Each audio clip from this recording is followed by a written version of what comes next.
സംസ്ഥാനത്ത് വിവിധ സർക്കാർ അർദ്ധ സർക്കാർ സ്കൂളുകളിലായി 6000-ഓളം അന്ധബധിര വിദ്യാർത്ഥികളാണ് പഠിക്കുന്നത്. ഇവിടങ്ങളിലെ അധ്യാപകാനുപാതം 5 കുട്ടികൾക്ക് ഒരു അധ്യാപകൻ എന്നതാണ്.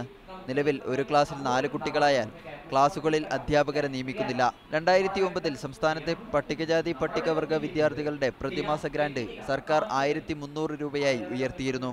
എന്നാൽ അന്ധബധിര വിദ്യാർത്ഥികളുടേത് 750 രൂപ മാത്രമാണ്. ശ്രവണ സംസാര വൈകല്യമുള്ള കുട്ടികളുടെ മുഖ്യ പ്രശ്നമാണ് ഭാഷാ വൈകല്യം. ഇത് പരിഹരിക്കുന്നതിന് ഇവരുടെ പ്രശ്നം മനസ്സിലാക്കുന്ന അനുയോജ്യരായവർ നിലവിലില്ല.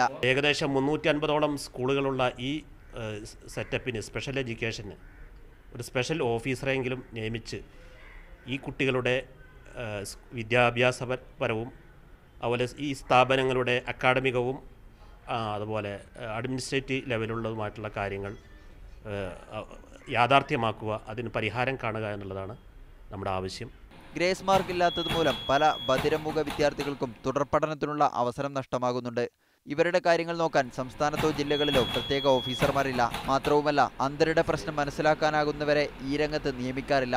കുറഞ്ഞ കേൾവിക്കുറവുള്ളവരെ പൊതു സ്കൂളുകളിൽ പഠിപ്പിക്കണമെന്നും കുറവുകൾ കൂടുതലുള്ളവരെ സ്പെഷ്യൽ സ്കൂളുകളിൽ തന്നെ പഠിപ്പിക്കണമെന്നുമാണ് അധ്യാപകരുടെ ആവശ്യം. അന്താരാഷ്ട്ര നിലവാരത്തിലുള്ള പ്രസ് ഇവർക്കായി തിരുവനന്തപുരത്തുണ്ടെങ്കിലും നേരായി പ്രവർത്തിക്കാത്തതിനാൽ ഇവർക്കുള്ള പാഠപുസ്തകങ്ങൾ എത്തുന്നത് വർഷാവസാനമാണെന്നും ഇവർ പരാതിപ്പെടുന്നു. അഫ്താബുർ റഹ്മാൻ, മീഡിയ 1, തൃശൂർ.